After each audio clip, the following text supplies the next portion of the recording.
Hi, and welcome to The Point. I'm your host, Duane Carey. The Point is an interview show that features one interesting guest for 10 minutes or less. We start with a quick introduction and we end with the guest doing a shout out. And that 7 or 8 minutes in between, that's where they make their point. I'm excited today to have my buddy, Cherissa Jackson. I've known Cherissa for several years. We did some work helping veterans with PTSD, and she's just been doing that for years and seems to be, I think you have like maybe nine jobs at nonprofits that you're helping. Yeah, But anyway, Cherissa Jackson. Cherissa is the Chief Medical Executive at AMVETS. And Cherissa, I'm happy to have you here. Welcome. Thank you so much for having me here. I think what you're doing is incredible. I think it's much needed at this point. Again, like he said, I am the Chief Medical Executive of AMVETS. I'm a retired Air Force nurse. I completed 23.5 years in the Air Force. I survived 4 deployments, 3 to Iraq, once to Afghanistan. So I'm so honored to be here to give you my point. Love it. Tell us a little bit about AMVETS and what you do there. Yes, as the Chief Medical Executive, what we do is we really heal veterans through a program called the HEAL program. And HEAL stands for Healthcare Evaluation, Advocacy, and Legislation. We just won a huge award called the AMVETS back in January for the work that we're doing in mental health. And I'm so elated to know that the community as a whole is understanding what the HEAL program is doing. And to receive this award, it was such an honor and such a pleasure to receive it from our veteran community.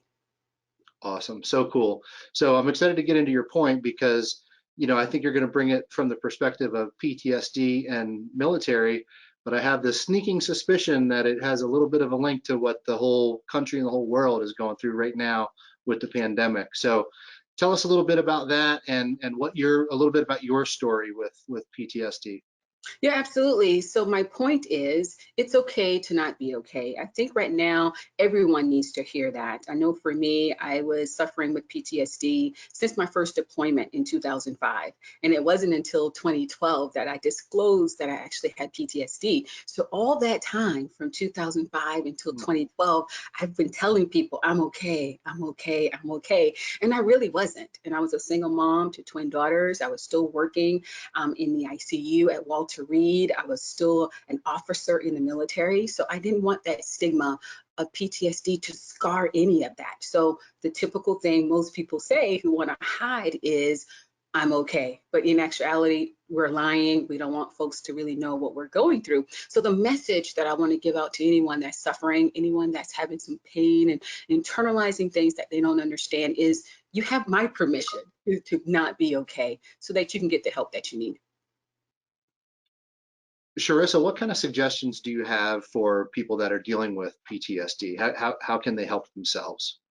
Yeah, I think the first thing people need to do is realize that it's okay to not be okay, and find that person that they can disclose that to and feel comfortable telling that information to, so they can get the support and the help that they need. I tell people there's 3 things you got to do. You got to know what you don't know what you don't know, and when you don't know something, figure it out. And so by doing so, you're able to connect with those people who can help you. Find that support that's in the community. If you need therapy, if you need a friend, a family member, find that person that can just wrap their arms around you and give them support and love that you need. And number 3, don't be afraid to ask for help. I know for me, it took me a while to get to that point, but once I realized that help was out there, it gave me the resources that I needed to be my best self. So that's what I would encourage folks to do, is to know that it's okay not to be okay, get that support that they need, and just really run to that support when they do find it. That's such a key piece of advice. What's HEAL at AMVETS? What's that stand for? Yeah, HEAL stands for Healthcare Evaluation, Advocacy, and Legislation. It is a program where we do a holistic approach to providing resources for veterans, not just mental health resources, but you're talking financial support, employment support. We do everything that we can to support a veteran when they come to us, because a lot of them are already They've exhausted everything they know to exhaust, so they are coming to us as a last resort. So whatever they come to us for, Duane, we help them out, including suicide calls. I can Yeah. tell you how many suicide calls I've had to be on the line with, and it's very unfortunate because people feel like that's the end of the ropes for them, and we're having to pull them out of that pit of despair with the tools that we have. And so the HEAL program, again, is very unique in the veteran service space. Is only at AMVETS. And again, people are seeing the great work that we're doing, including our very own president that recognized the program at our convention last year. Oh, that's great. That's wonderful. What about other resources for PTSD?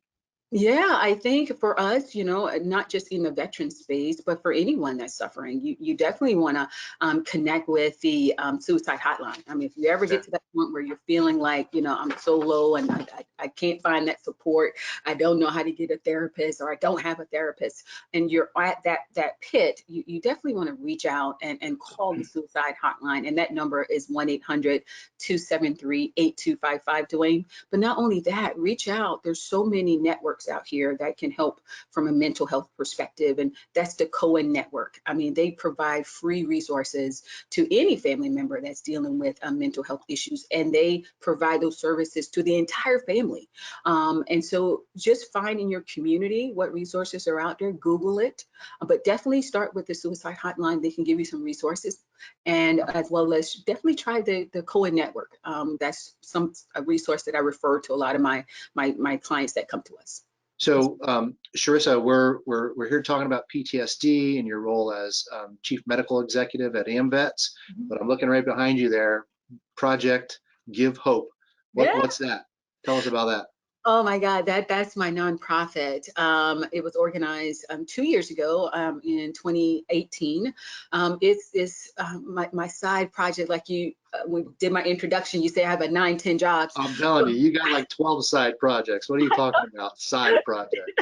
So this is my nonprofit that actually is a women's health project where we actually help eradicate cervical cancer in women, not only here in the U.S., but also in Africa and third world countries. So our slogan is saving a life in 20 seconds. And what we do is we go to these countries and we actually help eradicate precancerous lesions on the cervix with a device called a thermocoagulator that actually burns off that precancerous lesions in 20 seconds, therefore saving a woman's life from cancer, cervical cancer. Wow, that's fantastic. I try to schedule my year, because what we do is we take medical missions over to Africa and countries that invite us in. I was fortunate enough to go back to Uganda in 2018 with the project. We raised enough funds in order to be there for 10 days. We worked in a cervical cancer screening center, and I actually taught the doctors and nurses the actual thermocoagulator device. We screened over 75 women in a week, and we treated them with the device. And so we were able to do that in 2018. And what I did was I slated myself between September and January as that hot spot for me to be able to go and do my heartfelt work. And that's what keeps me motivated and inspired, is just to get me out of that veteran space for a little bit, because it gets really dark and heavy. And I'm actually out there being that humanitarian, being that philanthropist that I know I'm to be, to help the world and help save lives. That's awesome. Fantastic. So I'm going to get to your shout out here in a second, but let me just give you a very sincere thank you as a citizen. Thank you so much for your service to our country. Oh, thank you so much, Duane. We've done work together, so I've heard you say that before. But you're I'll keep saying it too, buddy. Let's hear your shout out. Okay, my shout out is very simple. It is to let people know that it's not only okay to not be okay, but we can all be at peace, not in pieces. And the best way to do that is to, tell someone when you need help, reach out to those resources, find that support that you need, so that you're not broken into pieces, and you can find a way to find peace and serenity in your life every single day. Fantastic. Do you have a book that has a similar take? I do. The name of the book is At Peace, Not in Pieces. How about that? It's almost like I knew. Yes, I think you did.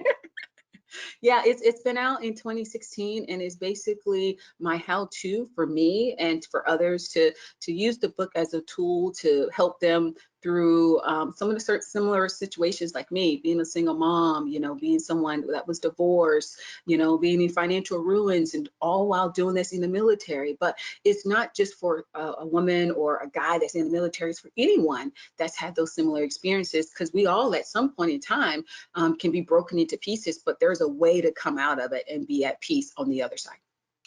Cherissa Jackson, Chief Medical Officer at AMVETS, thank you so much for your input. We appreciate your point. Thank you so much, Duane. I appreciate it. Likewise.